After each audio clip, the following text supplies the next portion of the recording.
Do Senhor, meus queridos irmãos, minhas queridas irmãs, este é o programa EBD em Síntese Podcast, em novo trimestre da Escola Bíblica Dominical. Estamos estudando as lições bíblicas deste terceiro trimestre do ano de 2023. Eu sou o pastor Fábio Henrique, participante da equipe 3 de gravação do programa EBD em Síntese Podcast, e comigo está nesta gravação a professora Seição e o professor Joseone. Paz do Senhor, professora Seição. Paz do Senhor, pastor Fábio, professor Joseone, e a todos os irmãos que nos acompanham nesse mais um trimestre, de aprendizado. Esperamos que essa lição, como as outras, seja aí uma bênção para as nossas vidas. É mais uma oportunidade de crescermos na graça e no conhecimento do nosso Senhor Jesus Cristo. Amém, graças a Deus. Está estreando aqui na equipe 3 hoje o professor Joseone, que chegou para substituir o professor Márcio Tarcísio. Paz do Senhor, professor Joseone, ele é vice-superintendente geral da Escola Bíblica Dominical da Assembleia de Deus em Mossoró. Pai Senhor, pastor Fábio, Pai Senhor, professor Seição, que Deus venha nos abençoar nesse trimestre e agradecer a todos que faz esse programa maravilhoso e saudar a todos os irmãos e irmãs que estão ao nosso alcance e pedir a Deus que nos ajude nesse terceiro trimestre para podermos juntos aprender um pouco dessa lição que será maravilhosa. Amém. Graças a Deus, meus irmãos, estamos estudando nesse trimestre lições bíblicas com o tema geral, a Igreja de Cristo e o Império do Mal. Já iniciamos na semana passada, na lição de número 1, dando aqui uma visão panorâmica do assunto deste trimestre. A lição passada foi a lição que tem como título A Igreja diante do Espírito da Babilônia, e hoje vamos estudar a lição de número 2. Esta lição será estudada nas nossas classes de escola dominical no dia 9 de julho deste ano de 2023. O título da lição de hoje é A Deturpação da Doutrina Bíblica do Pecado. O texto áureo da nossa lição se encontra em Romanos capítulo 3, versículo 20, que diz assim: Por isso, nenhuma carne será justificada diante dele pelas obras da lei, porque pela lei vem o conhecimento do pecado. E a verdade prática declara: o pecado de Adão arruinou toda a humanidade. Contudo, Jesus Cristo pode regenerar eficazmente o pecador. A nossa lição de hoje está baseada na leitura bíblica em classe, que se encontra em Romanos capítulo 3, versículos de 9 a 20. Professora Seição, quais são os objetivos da nossa lição de hoje? Primeiramente, expor, ajudar os nossos irmãos e reforçar com a igreja a entender a importância dessa doutrina do pecado. Mais adiante, nós vamos ver que o ambiente, o contexto cultural que nós vivemos é um contexto de extrema relativização. E a gente precisa reforçar com a igreja, com os nossos alunos, a importância dessa doutrina. Depois, pontuar as teologias que têm surgido em decorrência dessa relativização. E depois também mostrar as consequências danosas de se fazer concessões a essa importante doutrina, que é uma doutrina base da nossa fé, da nossa confissão de fé. Isso aí. A doutrina do pecado, ela é estudada dentro da teologia sistemática e tem a nomenclatura de hamartiologia, é o estudo da doutrina do pecado. Então, meus irmãos, nós vamos estudar este assunto de hoje. Professor Joseone, o estudo e a compreensão da doutrina bíblica do pecado, ela se faz necessário porque, nos dias atuais, há muitas deturpações a respeito deste assunto, né? Gostaria que você falasse um pouco aqui para os nossos ouvintes e aqueles que nos acompanham sobre a importância de estudar esse assunto em meio a tanto relativismo que existe hoje, onde cada pessoa é quem decide o que é certo e o que é errado. Amém, pastor Fábio. Após a queda no Jardim do Éden, sabemos que a humanidade passou a ter uma inclinação mais voltada ao erro, né? Então, a Bíblia, ela apresenta uma visão clara e abrangente sobre o pecado, suas consequências, as necessidades de um plano de redenção para toda a humanidade. Então, no entanto, ao longo dos anos, houve uma seriedade sobre o pecado que tem sido diminuída através de uma natureza distorcida, como é em geral da humanidade, com muito liberalismo religioso, com ecumenismo, com ceticismo. Então, isso aí evoluiu muito para ter uma deturpação dessa doutrina do pecado, como a gente vamos estudar hoje.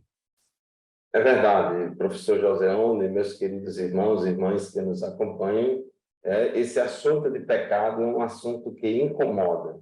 De modo geral, o ser humano não gosta de ouvir essa informação, essa verdade de que ele é pecador e ele peca porque é pecador e também é pecador porque peca. São dois aspectos de uma mesma verdade. Todos nós, seres humanos, somos pecadores por natureza e pecamos porque somos pecadores e também somos pecadores porque pecamos e muitos, a humanidade de modo geral, tendo dificuldade de reconhecer que é pecadora, reconhecer que precisa de perdão de pecados, reconhecer que precisa voltar-se para Deus. Então, muitas pessoas, para aliviar sua própria consciência, ficam inventando e ensinando que não existe pecado ou que deturpa o conceito de pecado, mas nós que cremos em Deus e cremos que a Bíblia Sagrada é a nossa única regra infalível de fé e prática,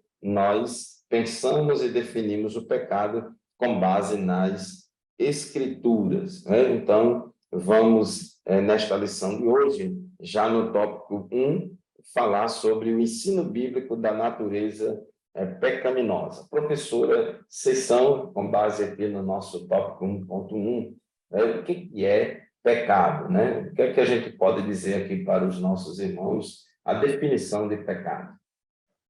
Olha, o texto da nossa lição traz a definição aí bem clara, acredito que já até bem conhecida e ouvida pelos nossos irmãos, de que pecado é errar o alvo. E ainda enfatiza, né? É acertar o alvo errado.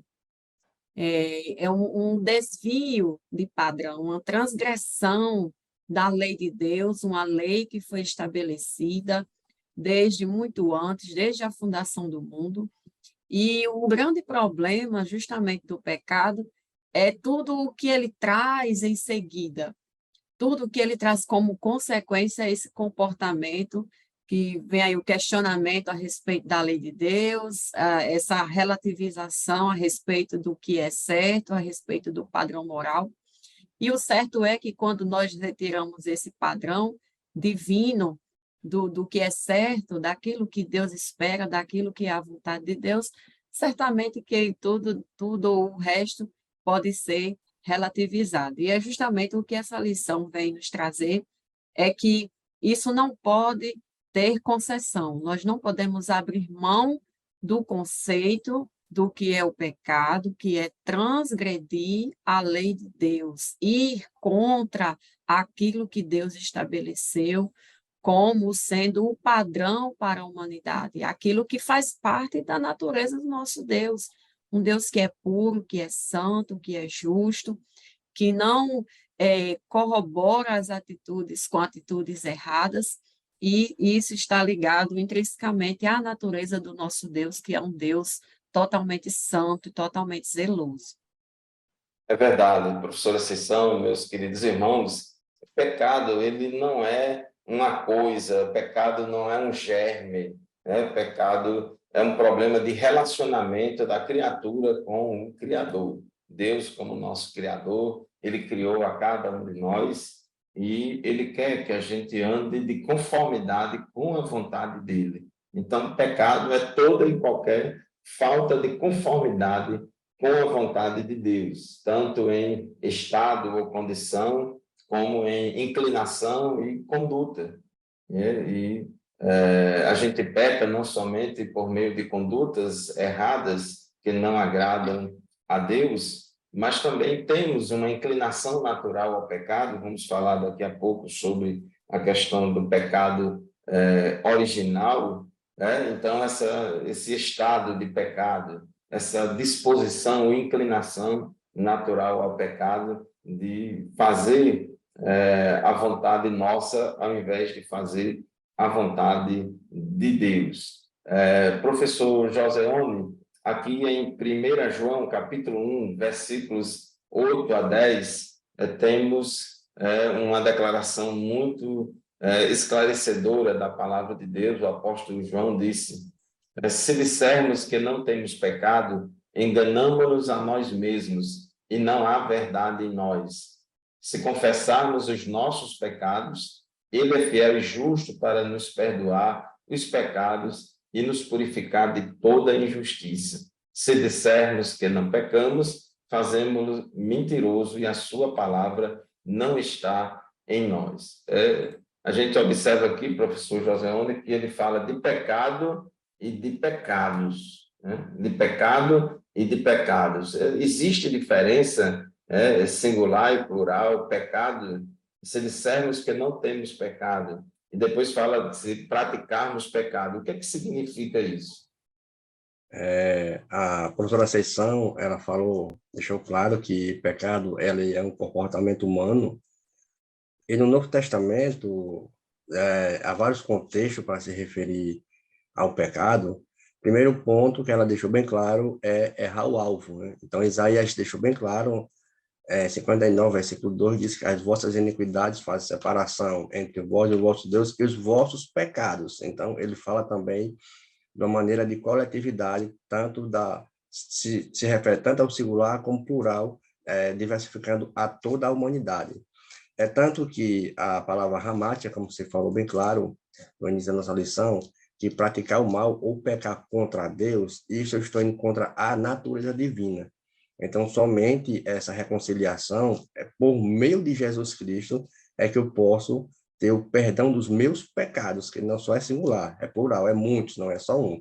Que é como é que o comportamento humano, deixa bem claro o texto que eu estou indo contra a divina justiça de Deus, ou seja, eu estou violando os padrões de Deus, eu estou ferindo os atributos de Deus, tanto na sua onipotência, na sua onipresença e na sua onisciência.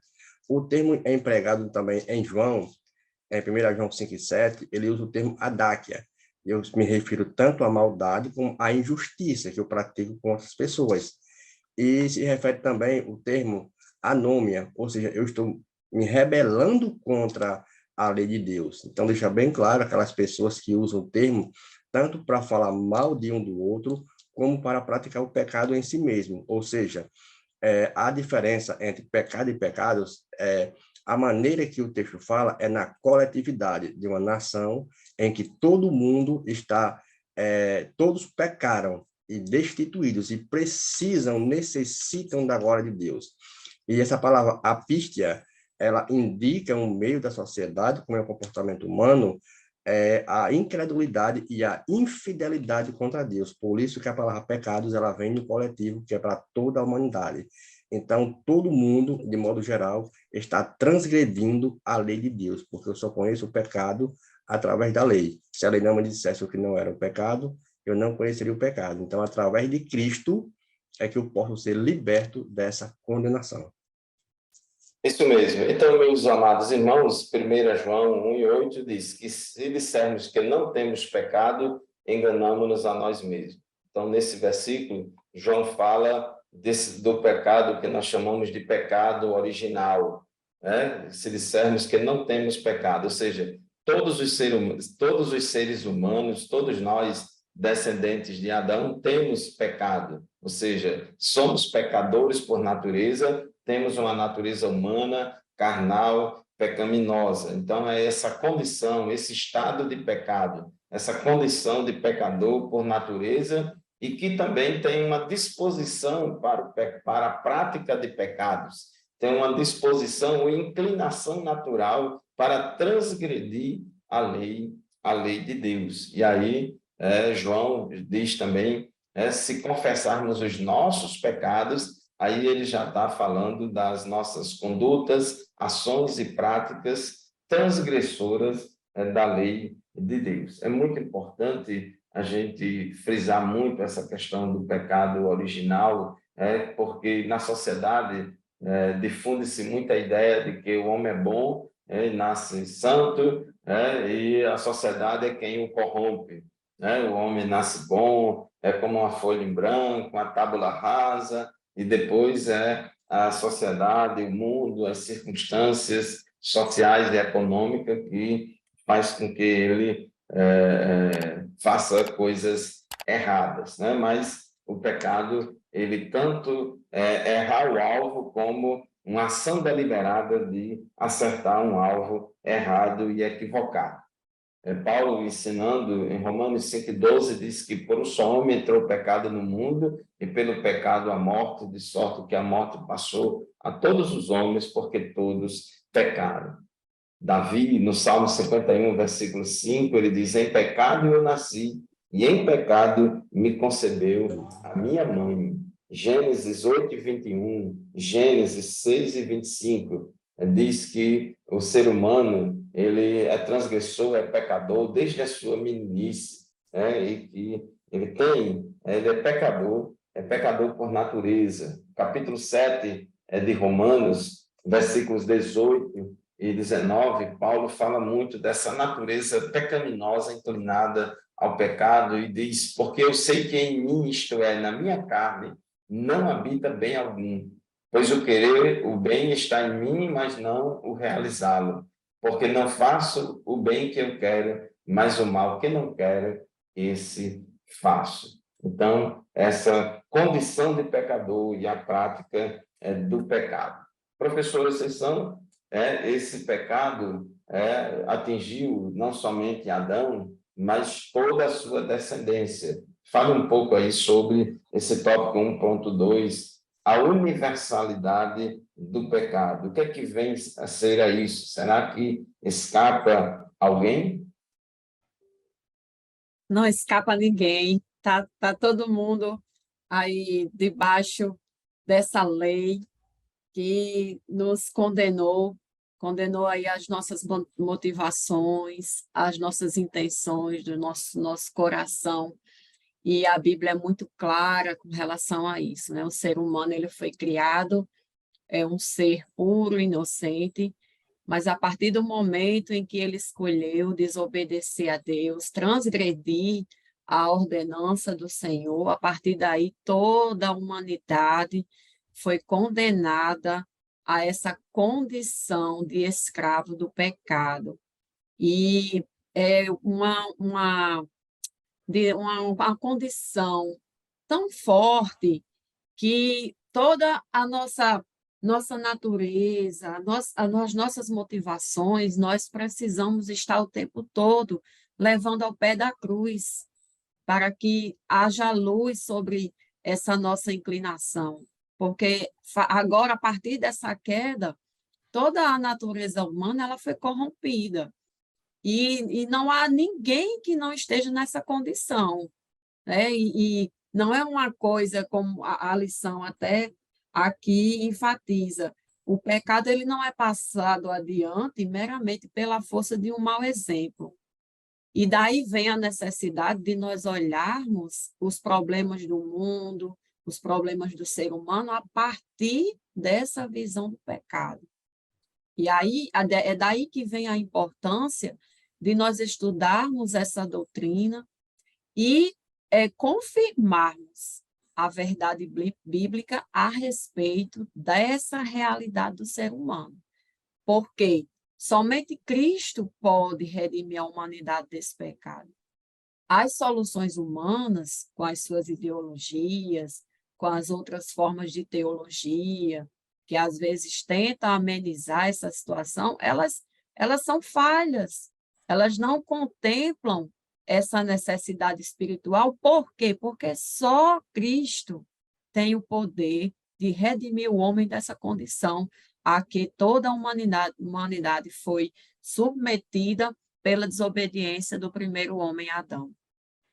Isso, professora Ascensão, você leu aqui uma parte aqui do tópico 1.2 e gostaria de reforçar, ler de novo aqui, porque é muito importante os nossos ouvintes prestarem atenção. O pecado não é passado adiante meramente pela força do mau exemplo, mas é um mal inerente à natureza humana, é um problema do indivíduo, né? O pecado nasce no coração do indivíduo e não na coletividade, Inclusive, Jesus disse que é do interior do coração do homem que procedem os maus pensamentos, os adultérios, os homicídios e tudo quanto é sorte de pecado e de transgressão. Então, a origem de todos os problemas da humanidade não é numa coletividade abstrata, irresponsável, que não responde pelos seus atos, mas o problema de toda a humanidade caída nesse estado de pecado e de queda que vivemos,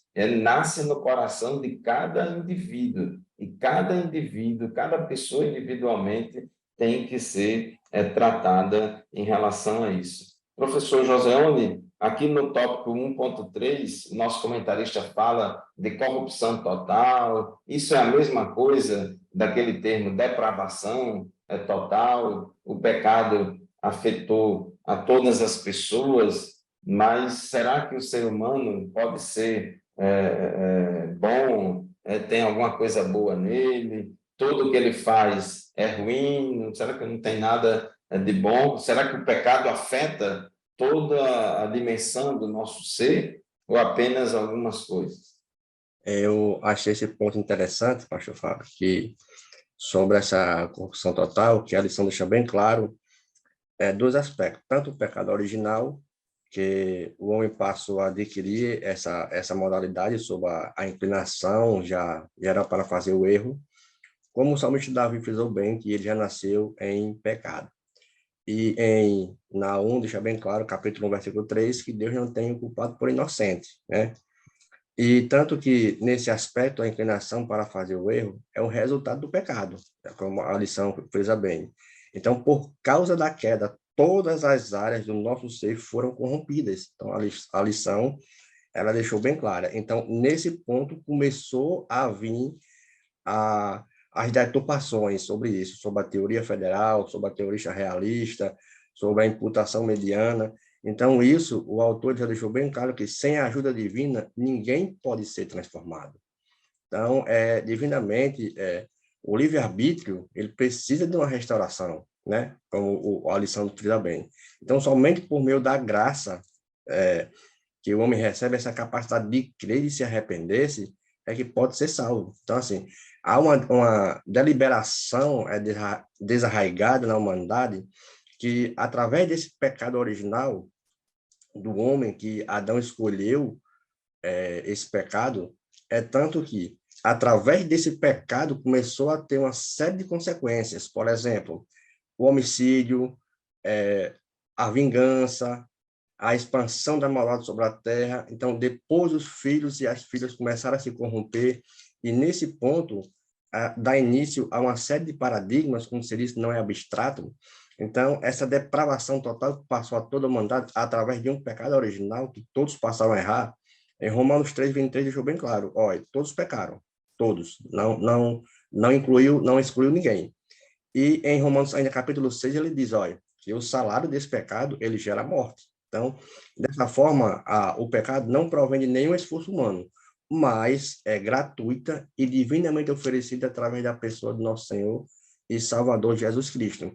Então, esse termo pecado original e depravação total, a Bíblia está repleta desses assuntos. Você citou bem claro em Romanos capítulo 5, versículo 12, que por meio de um homem todos passaram a ter pecado, mas por meio de um também todos passaram a ser justos. Verdade, meus irmãos, fechando esse tópico 1 da nossa lição, precisamos reafirmar cada vez mais neste mundo pós-moderno que relativiza o pecado, precisamos reafirmar a doutrina da depravação total da humanidade, que diz que toda a humanidade está em estado de queda, todos nós fomos afetados pelo pecado original e pecamos porque somos pecadores por natureza. O mundo antropocêntrico e excessivamente humanista idealiza demais a bondade humana, idealiza demais a bondade da natureza humana, enquanto que a Bíblia mostra que o coração do homem é sempre mau, né? E diz muito claramente, né, que todos estão debaixo do pecado, não há um justo, nenhum sequer, não há quem entenda, não há quem busque a Deus, todos se desviaram e juntamente se tornaram inúteis, e não há quem faça o bem, não há nenhum sequer, porque todos pecaram e estão destituídos da glória de Deus. Até mesmo aquele homem ou aquela mulher que se julga muito boazinha, muito bonzinho, que não precisa de salvação, que não precisa de perdão, que ele merece a salvação, todos estão debaixo do pecado, e a Bíblia mostra claramente que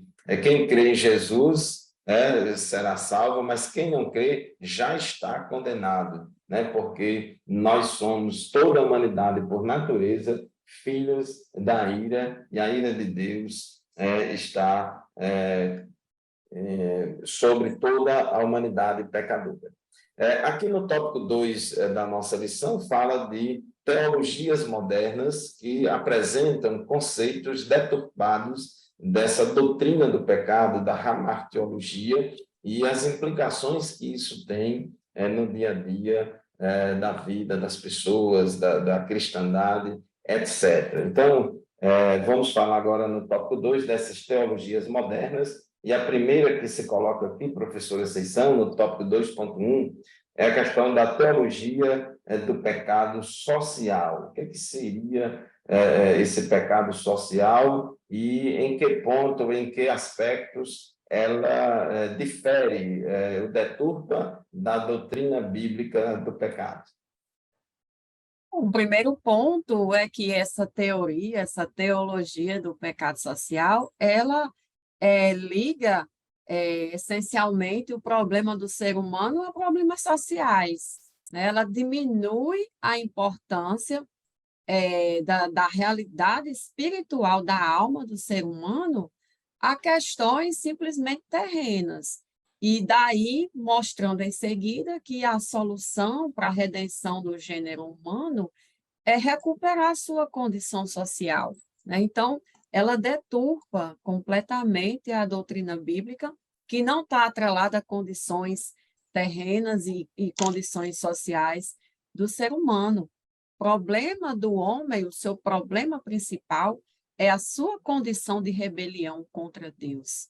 E não há nenhuma solução terrena, nenhuma proposta que, recuperando a pobreza, resolvendo o problema da injustiça, resolvendo o problema de desigualdade social, não vai resolver o problema espiritual do homem, da sua condição caída e rebelde contra Deus. Então, o grande problema dessa teologia é justamente isso, ela diminui ou muda, substitui a redenção que só Cristo pode oferecer e coloca a esperança do ser humano numa redenção sob uma perspectiva completamente humana e terrena. Ora, o ser humano, por completo, ele é corrompido. É isso que nós estamos vendo aqui. Não há nenhuma solução para os problemas da humanidade que possa resolver a condição espiritual do ser humano, senão o sacrifício de Cristo, a sua redenção através do seu sangue.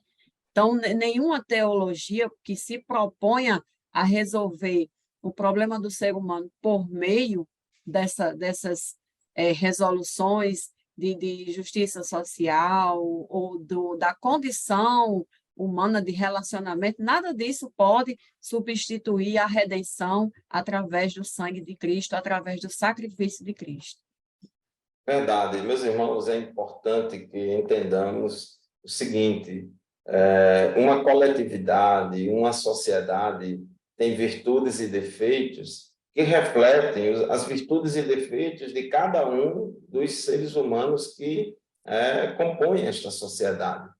A teologia do pecado social transfere do indivíduo para a sociedade a culpa, a responsabilidade é pelos pecados. Então, essa teologia do pecado social, ela tenta isentar as pessoas individualmente de sua culpa, da responsabilidade do seu pecado. Como diz aqui o nosso comentarista, a mudança de ênfase do pecado original, ou seja, na natureza humana, para o pecado social ou estrutural da sociedade, enfraquece a responsabilidade moral do pecador. Então, quando você transfere, deixa de enfatizar a responsabilidade do indivíduo para responsabilizar uma sociedade, uma coletividade abstrata, quem vai responder? Quem vai se responsabilizar? Então, é aquela velha tentativa do ser humano de não assumir as suas próprias responsabilidades, seus próprios pecados, né? E transfere para a coletividade, e isso acaba sendo um estímulo para que as pessoas cada vez mais continuem transgredindo as leis de Deus, vivendo uma vida de pecado, e diz que a culpa é dos outros, a culpa é do sistema, a culpa é da sociedade, a culpa é dos opressores, a culpa é do lugar onde eu nasci. Não resta dúvidas de que o ambiente onde a gente cresce, o ambiente em que a gente é educado, o ambiente onde a gente é criado tem influencia bastante no nosso comportamento, mas não determina. O mundo, a sociedade mundana influencia o comportamento das pessoas, mas não necessariamente determina que aquilo seja daquela forma. Então, o problema dessa teologia do pecado social, ao invés de pregar a regeneração, o novo nascimento, a necessidade de regeneração e novo nascimento a partir do arrependimento de pecados e da fé em Cristo, ela prega uma transformação social para reduzir as desigualdades sociais, de reduzir os problemas econômicos, que a libertação das pessoas vai vir através da melhoria das condições sociais. Muda o coletivo para a mudança chegar no indivíduo, quando a Bíblia mostra que o sentido é o contrário. Primeiro tem que mudar cada indivíduo, e esse grande número de indivíduos mudados, transformados, sendo sal da terra e luz do mundo, deve mudar a sociedade. Professor Joseone, falamos agora há pouco sobre essa questão de libertação, e aí a gente entra no tópico 2.2, que fala da teologia da libertação, a famosa teologia da libertação, e gostaria que você explicasse mais ou menos aqui o que é que significa essa teologia da libertação, o que é que ela ensina, o que é que ela propõe, e por que que ela distorce o conceito de pecado. Pastor Fábio, por Conceição, foi bem feliz aí sobre a questão do pecado social. E a teologia da libertação, ela é outra deturpação de um socialista chamado Karl Marx. No ano de 1818, ele já deixava bem claro, né, que as ideias que fazem com que a sociedade seja opressora não está em uma conduta moral, né? É quase parecido com o tópico 1.1. Ele deixou bem claro aqui, através de Gutierrez e de Leonardo Boff, que para eles as questões bíblicas, a questão sobre esse pecado é irrelevante. Então não há um moral, mas sim eu ser centrado, voltado em que há uma questão social para que todo mundo, o homem, não passe a ter uma justiça social. É bem claro que isso já existia quando Paulo, escrevendo aos Romanos, sobre essa questão cultural, entre os anos 55 a 57, quando Paulo estava em Corinto, que isso já existia, essa deliberação, essa emancipação de ser transgênero, da transformação do gênero humano para o gênero feminino.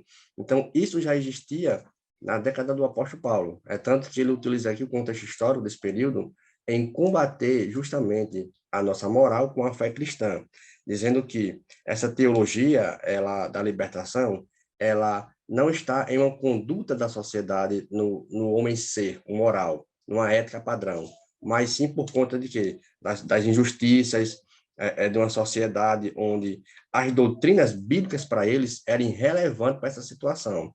Eu, para mim, ser liberto dessa condição, eu tinha que ter como é que eu posso dizer a palavra?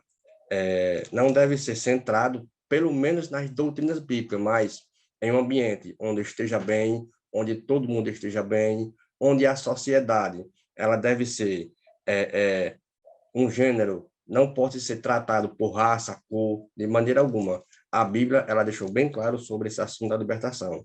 Ela deixou bem claro que o homem ele precisa da observância da lei. E essa lei é o Senhor Jesus Cristo de Nazaré. Está totalmente em uma conduta moral, cultural e religiosa. E eles tentam empregar aqui a diversidade da religiosidade, mas sabemos que é somente através do Senhor Jesus Cristo que podemos combater com essas deturpações.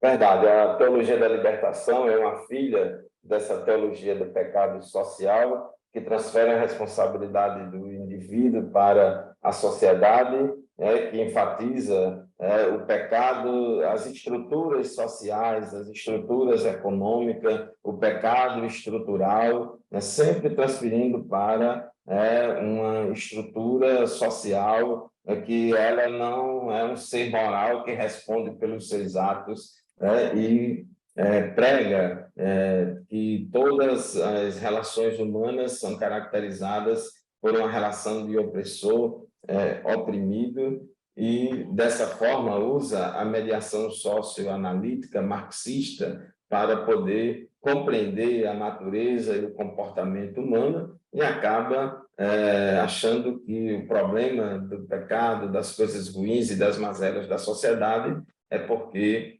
grande parte da sociedade, a maior parte das pessoas vivem num sistema de opressão econômica, né? Se a pessoa crescer economicamente, e se os oprimidos tiverem consciência de classe e se mobilizarem, se indignarem contra esta situação, eles vão se libertar. Então, é uma libertação do pecado estrutural, uma libertação do sistema que é opressor, mediante a indignação social e mediante a revolução, seja revolução armada, cultural ou de qualquer natureza. Então, surgiu aí essa teologia da libertação na década de 70, aqui na América Latina, em ambiente católico, e mais ou menos na mesma época, na mesma mão, paralelamente, foi desenvolvendo também no meio evangélico a teologia da missão integral, que no início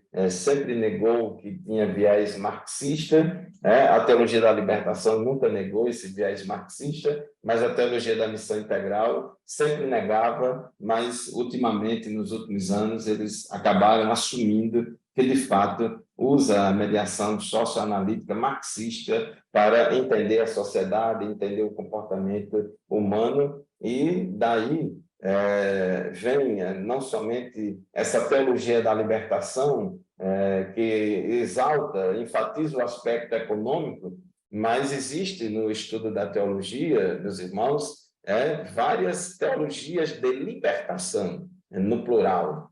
Então, essa teologia da libertação católica integral, ela enfatiza mais o lado econômico, mas tem teologia de libertação feminista, né, que visa a emancipação da mulher contra o machismo e a opressão dos homens. Tem a teologia inclusiva, patrocinada, ensinada pelo movimento, pelo ativismo LGBT, também é uma espécie de teologia de libertação, a teologia feminista, a teologia negra. Então, essas teologias feminista, negra, inclusiva e de libertação são, de modo geral, chamadas de teologia de libertação, que classifica toda a relação humana entre opressor e oprimido e prega muito esse ressentimento, o ódio, a indignação de uns contra os outros, e sempre transfere para o outro. O problema nunca está em mim, o problema sempre está no outro, a culpa é do outro,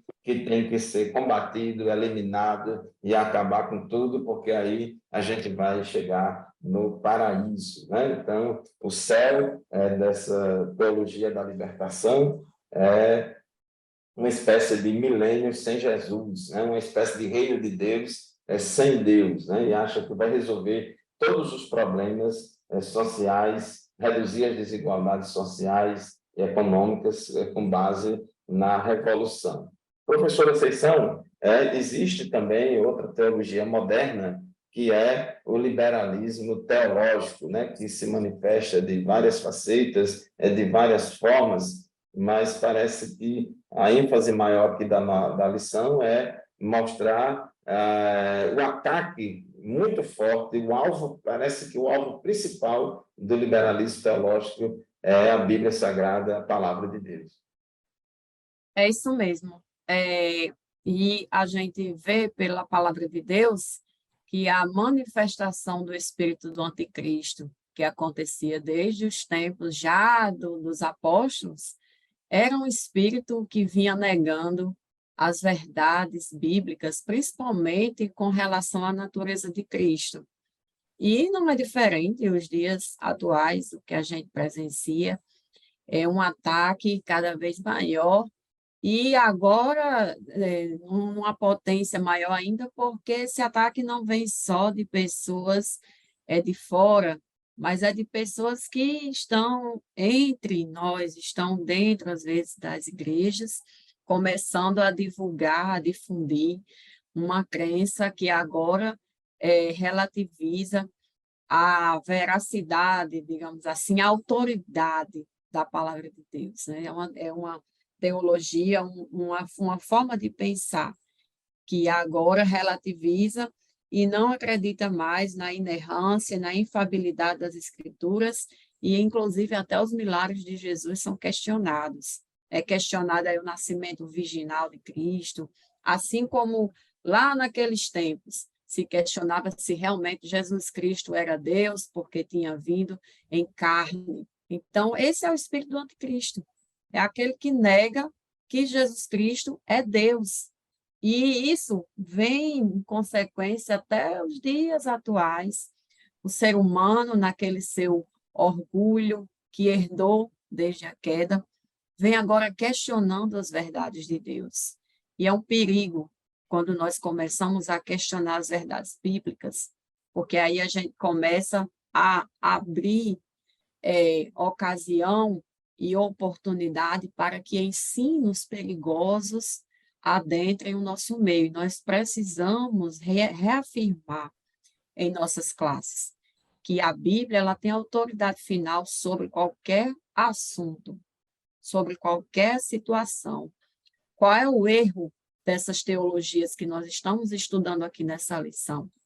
É ela justamente apresentarem soluções para os problemas humanos fora da visão do pecado. Nós não podemos abrir mão de olhar a situação humana, analisar a condição humana a partir dessa situação do pecado. Porque não é que a Bíblia despreze as questões sociais. Ninguém pode acusar a Bíblia de desprezar as questões sociais e também não pode acusar a igreja de desprezar as questões sociais. O que nós não abrimos mão é de olhar essas situações e analisar essas situações a partir da visão bíblica que coloca a questão do pecado como a condição essencial, mais preocupante da alma humana. Porque o homem afastado de Deus, ele vai ser bem pior na sua situação de pecaminosidade. É um homem que vai, nas suas atitudes de injustiça contra Deus, ele vai ferir o seu semelhante, ele vai ferir a si mesmo, e nós não podemos analisar os problemas do ser humano fora dessa questão do pecado. E o liberalismo teológico, ele vem justamente afastando essa condição, porque relativiza a Bíblia, relativiza a visão que a Bíblia tem, a teologia bíblica centrada em Cristo, cristocêntrica, e diminuindo a importância da condição espiritual do ser humano. Então, se eu abro mão para a inerrância da Bíblia e eu digo, aqui a Bíblia está certa, mas ali ela não está tão certa, então eu já abro ocasião para aceitar alguns ensinamentos errados, alguns ensinamentos que são heresias e que ferem a natureza basilar da nossa fé, ensinamentos que foram defendidos pelos pais da igreja, pelos apóstolos, que são verdades inegociáveis para nós, verdades das quais nós não podemos abrir mão. Então, nós precisamos estar atentos a essas questões e reafirmar que a Bíblia é inerrante, que a Bíblia é infalível, que ela não está desatualizada de forma alguma. Podemos analisar qualquer condição, qualquer problema que o ser humano enfrenta a partir daquilo que a Bíblia nos diz.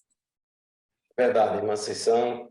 Todo pecado é transgressão contra a lei de Deus. E como vamos saber qual é a lei de Deus, como é a lei de Deus? É através da Bíblia Sagrada. A gente tem que ter um parâmetro, né? Tem que ter uma régua da reta justiça para saber até que ponto o ser humano está próximo ou afastado da vontade de Deus. E a Bíblia Sagrada é a inerrante, infalível palavra de Deus, a nossa única regra infalível de fé e prática. Se a gente destruir este fundamento, se a gente disseminar no meio da sociedade e até no meio do povo de Deus, é que a Bíblia é um livro meramente humano, é um livro meramente religioso, que narra histórias religiosas de um povo. A gente sabe que a Bíblia é um livro tanto humano quanto divino. Aí o problema do liberalismo teológico e de outras teologias pós-modernas é esquecer o lado divino das Escrituras e enfatizar apenas o lado humano,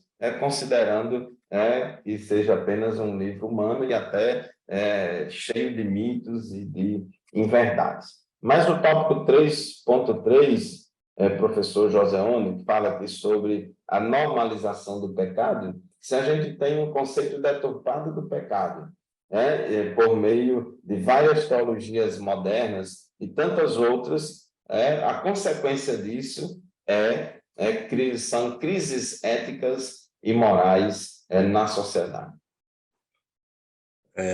Pastor Fábio, é tanto que, se permitirmos essa deliberação, infelizmente, temos uma sociedade totalmente desequilibrada e desajustada.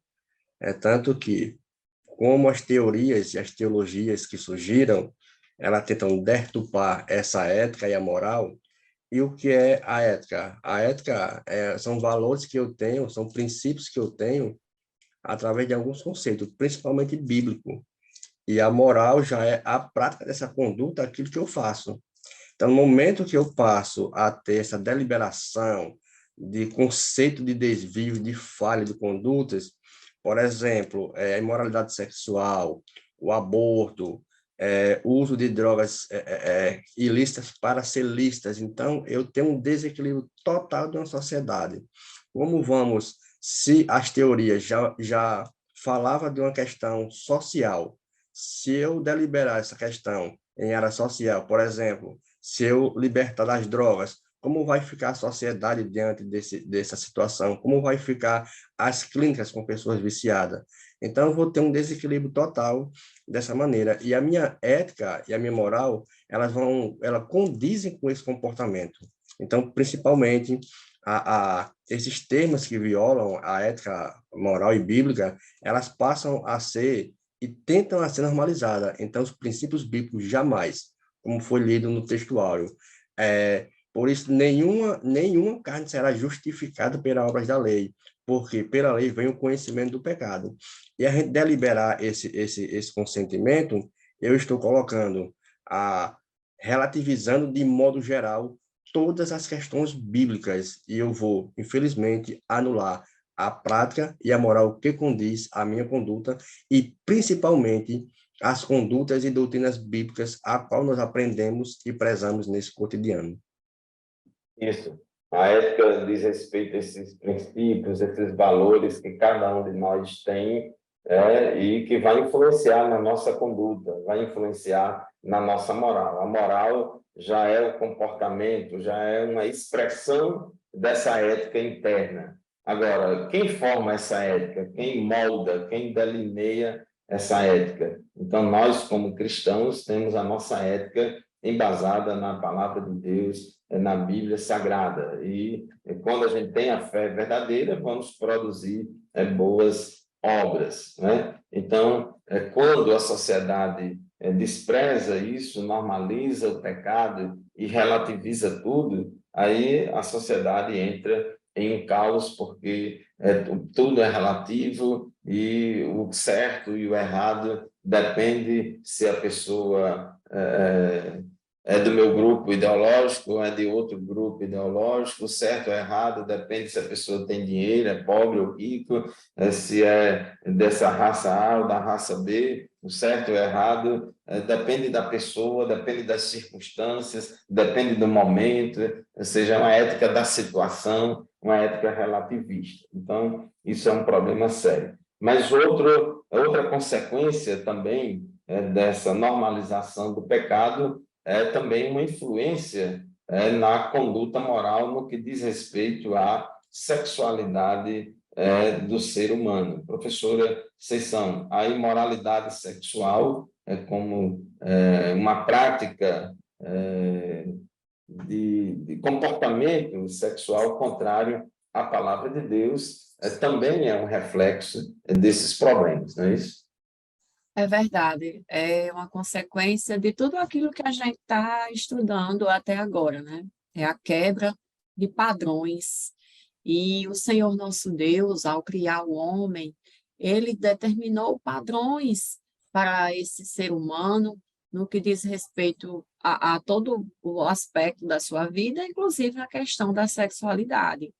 E o que nós vivemos desde da queda do ser humano é o homem infringindo as leis de Deus, né? E hoje, o que nós presenciamos é ainda um grau maior, né, dessa quebra, dessa relativização, porque não é só exterior, não é só uma atitude de pessoas que não creem na Bíblia, mas também de pessoas que dizem crer na Bíblia, mas agora distorcem aquilo que a Bíblia diz para poder encaixar a sua crença, a sua nova visão, né, de ler aquilo que está escrito, que foi escrito para a nossa edificação.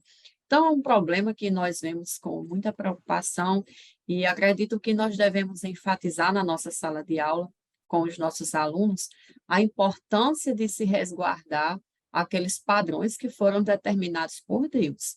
São padrões que nós não devemos abrir mão, não devemos negociar, porque se nós negociarmos isso, automaticamente a gente vai estar rasgando aí algumas partes da Bíblia, algo que nós não podemos fazer.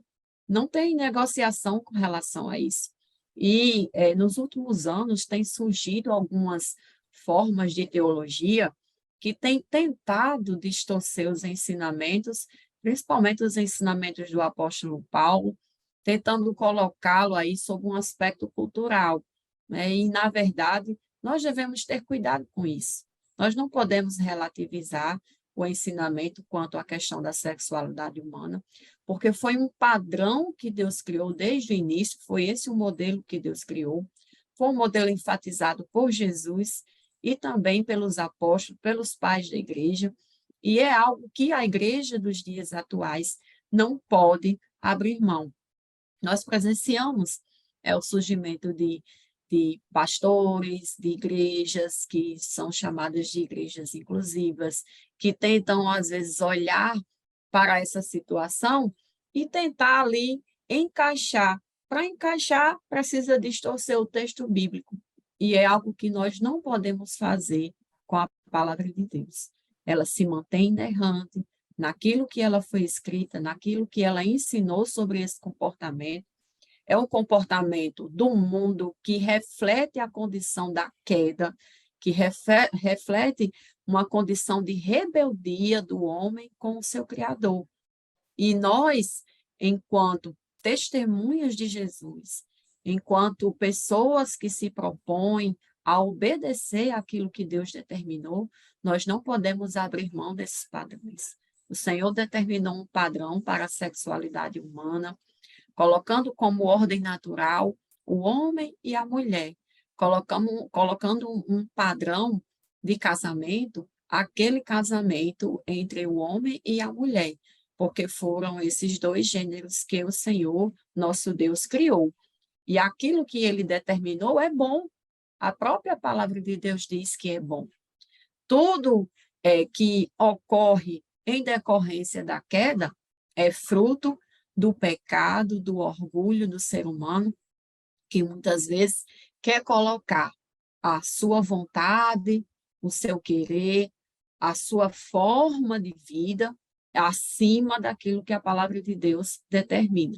Então, nós precisamos ter cuidado e reafirmar que esses padrões, o padrão que Deus criou, o padrão que Deus determinou para a sexualidade humana, para o casamento humano, é entre o homem e a mulher, são os dois gêneros que o Senhor nosso Deus criou, e é assim que deve ser. Não tem como negociarmos esse ensinamento, por mais que as pessoas queiram forçar, queiram aí querer encaixar, tentar de um jeito ou de outro amenizar, mas isso é uma verdade bíblica, está muito claro para nós, e nós não podemos abrir mão dessa verdade.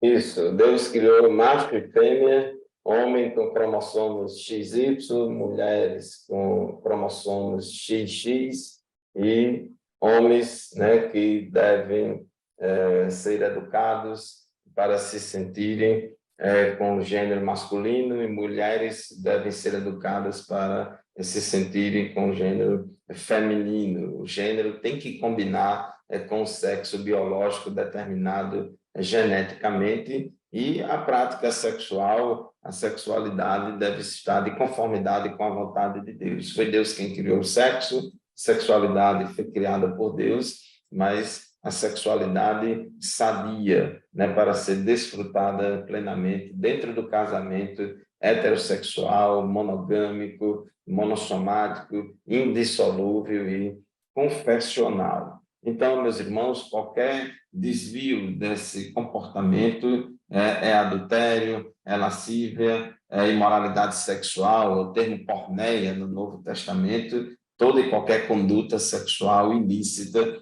que foge dos padrões da palavra de Deus é pecado. Estamos caminhando já para o final do nosso comentário, da nossa lição de hoje. O professor Joseone, aqui no tópico 3.3, diz que uma das consequências também dessa relativização do pecado, da deturpação da doutrina do pecado, é a dessacralização da vida, principalmente no que diz respeito à relativização da vida e o desprezo para com a vida intrauterina. A Igreja de Cristo, pastor Fábio, ela defende os seus princípios desde a sua concepção. É tanto que nossas leis, tanto o Código Penal quanto o Código Civil, eles atestam essa origem, desde a sua concepção. Então, aí já tem um direito à vida. E desvalorizar esse conceito é eu ir até mesmo contra as leis que foram impostas. E isso é uma deturpação que viola tanto o meu corpo, que ele é templo e morada do Espírito Santo de Deus. Isto é uma violação, e não existe meu corpo, minhas regras. Meu corpo, ele tem que ser pautado pela conduta, pela uma ética, principalmente pelos princípios bíblicos, que deixou bem claro o nosso amado pastor Cláudio de Andrade: o homem foi feito do pó da terra, e isso passou a ser alma vivente. Então, daí ele tem um Criador a ser seguido, e a Bíblia ensina que a vida humana é sagrada e não pode ser violada, em hipótese alguma.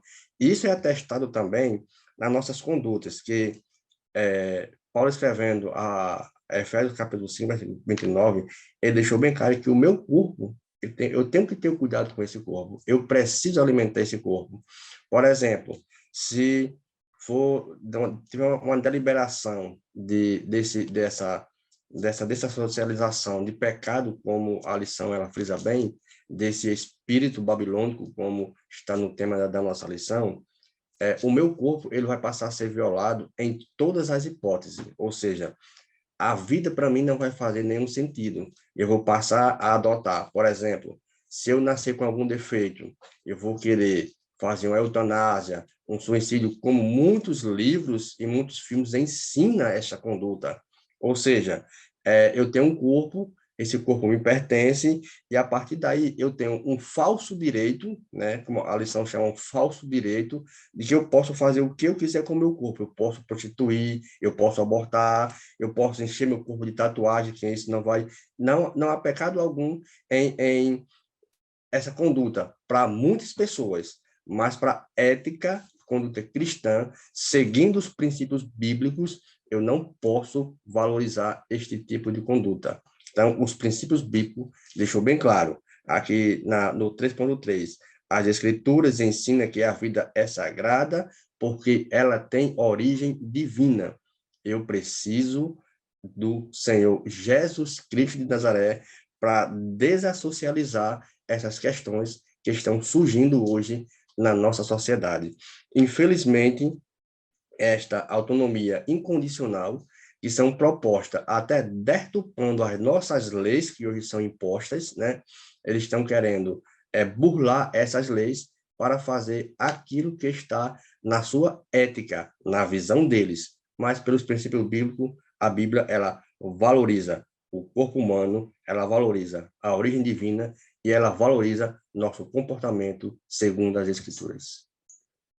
Verdade, meus irmãos, nada dessa história de meu corpo, minhas regras. Deus se interessa não somente pela nossa alma e o espírito, mas também pelo nosso corpo. Devemos glorificar a Deus também através do nosso corpo e deve ser utilizado para a glória de Deus. E com relação a esse aspecto, somos pró-vida desde a concepção. Então, não podemos jamais ser favorável ao aborto, como também não podemos ser favorável a uma espécie de limpeza da sociedade, que diz que bandido bom é bandido morto.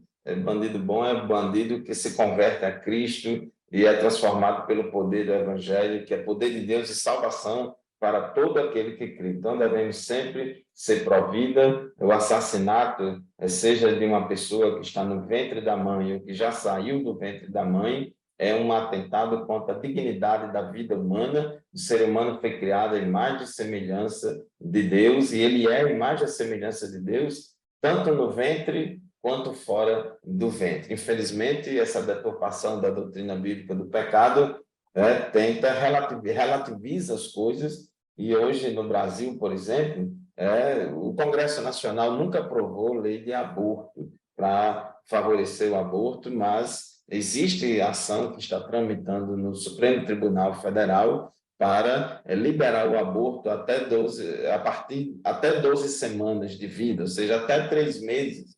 Então, relativiza-se as coisas. Então, é como se estivesse dizendo, só a partir de 3 meses é que é um ser humano. Antes de 3 meses, não é um ser humano ainda. Na verdade, essa revolução sexual que aconteceu nos anos 60 e 70, e hoje estamos colhendo os frutos danosos dessa revolução sexual, que pregam a imoralidade sexual, um sexo irresponsável, fora do casamento, fora da vontade de Deus, e um dos efeitos colaterais disso é a tal da gravidez indesejada. A gravidez indesejada, e muitas pessoas, homens e mulheres, para querer resolver esse problema, ou mitigar essa situação, pensa na solução fácil do aborto, um pecado sendo cometido para justificar outro pecado. Então, nós, como cristãos que temos a Bíblia como palavra de Deus, não podemos jamais concordar com isso, até mesmo porque o nosso Deus morou 9 meses dentro de um ventre materno. A vida intrauterina também é sagrada.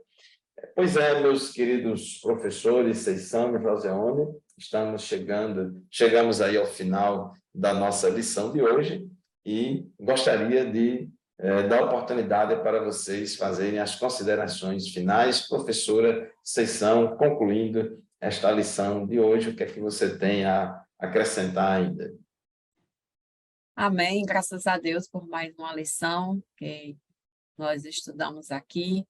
Que nós, em nossas salas, possamos reforçar aos nossos alunos a importância de não abrirmos mão, né, dessa fé, que considera a Bíblia como autoridade final acerca de todas as questões que às vezes nos colocam, né?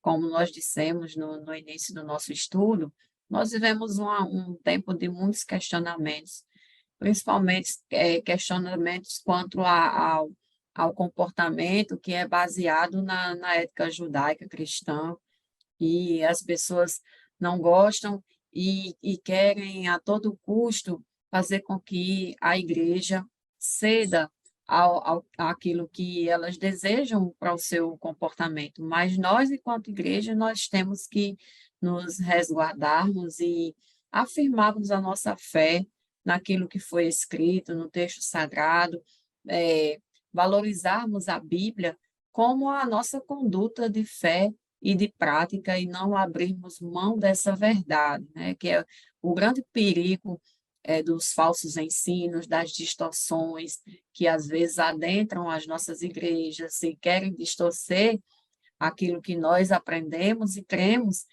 vem justamente de nós abrirmos mão, né? Fazermos algumas concessões, e aí nós não podemos fazer nenhuma concessão quanto àquilo que é base para a nossa fé. Então, que possamos reforçar isso nas nossas salas, independente de viés político, nós temos que reafirmar que a solução para o pecado, para o ser humano, é crer em Jesus Cristo como nosso Salvador, e a partir dessa redenção, é a única redenção para a natureza do ser humano, e a partir dessa redenção nós podemos ter esperança num ser humano que realmente vá contribuir de forma positiva para a sociedade. Quando? Quando ele refletir a Cristo.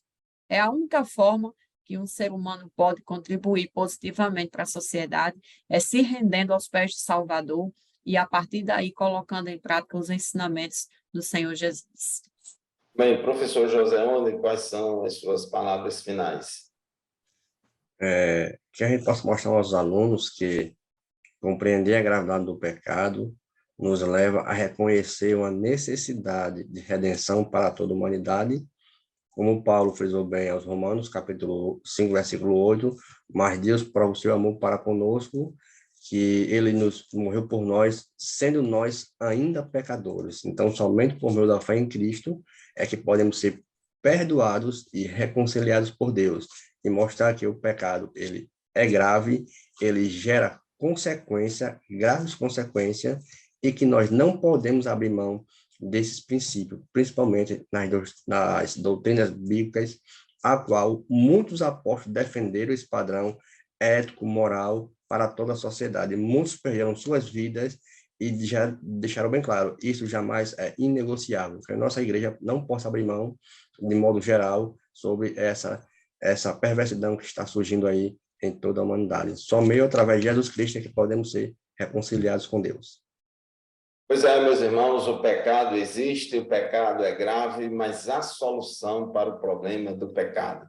Porque, como diz a Bíblia em Romanos 6:23, o salário do pecado é a morte, mas o dom gratuito de Deus é a vida eterna em Cristo Jesus, nosso Senhor. Professora Conceição, professor Joseone, muito obrigado pela participação de vocês no programa EBD em Síntese Podcast de hoje. Agradecemos também a todos quantos nos assistem. A paz do Senhor e até o próximo programa, se Deus quiser.